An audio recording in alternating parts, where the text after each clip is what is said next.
நீங்கள் பார்த்துக் கொண்டிருப்பது நியூஸ் 21 செய்திகள். தமிழ்நாடு செய்திகளை உடனுக்குடன் தெரிந்து கொள்ள நியூஸ் 21 செய்திகளை பாருங்கள்.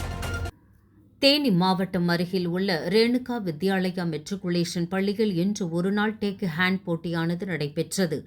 இந்த போட்டியில் அரசு ஆண்கள் பள்ளியில் 150 மாணவர்கள், தனியார் பள்ளியில் 250 மாணவர்கள், மொத்தம் 400 மாணவ மாணவிகள் கலந்து கொண்டனர். இந்த போட்டியில் முதல் பரிசு அல்லி நகரம் அரசு பள்ளி ஓவர்ஹேண்ட், இரண்டாவது பரிசு பெரியகுளம் அரசு பெண்கள் பள்ளி ஓவர்ஹேண்ட், மூன்றாவது பரிசு தருமபுரி அரசு பெண்கள் பள்ளி ஓவர்ஹேண்ட். DK ஸ்போர்ட்ஸ் அகாடமியில் வெற்றி பெற்றவர்கள் மட்டும் அடுத்த ஆண்டு நடைபெறவுள்ள நேஷனல் போட்டி தகுதி உடையவர்கள் ஆவார்கள்.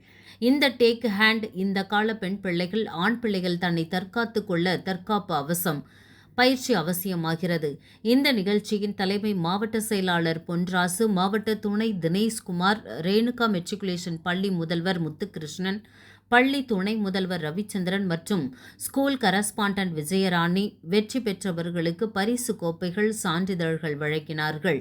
இந்த நிகழ்ச்சியில் பயிற்சியாளர்கள், மாணவ மாணவியர்கள், பெற்றோர்கள் திரளாக கலந்து கொண்டு சிறப்பித்தனர். நியூஸ் 21 செய்திகளுக்காக செய்தியாளர் ரவிக்குமார்.